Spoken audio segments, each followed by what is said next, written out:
Huli sa CCTV ang pagsemplang ng isang motorsiklo sa Kalayaan Flyover sa Makati. Tumama pa sa kotse ang motor na nawala ng kontrol. May live report si Lava Juver. Love! Igang maging focus, aliso tayo pag tayo nagmamaneho nang sa gayon makaiwas po tayo sa anumang aksidente at hindi matulad sa videong inyong mapapanood ngayon. Huli sa CCTV ng Makati Command Center ang aksidente sa Kalayaan Flyover noong 5 ng Hulyo pasado alas 5 ng hapon. Ang mga sasakyan sa kanan ay galing sa Paseo de Rojas patungong Global City.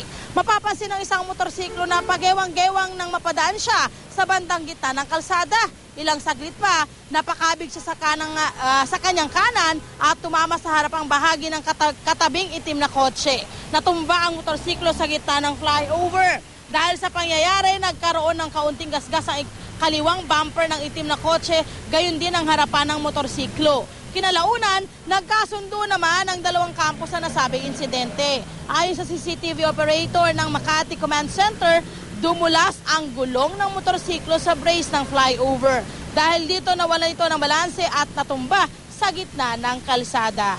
Tandaan niyo po mga kapuso, para sa biyaheng maayos, payapa at iwas disgrasya, palagi po tayong magbigay ng kortesiya sa iba pang mga motorista at magkaroon po tayo ng disiplina sa kalsada. Igan! Maraming salamat, Lava Juver.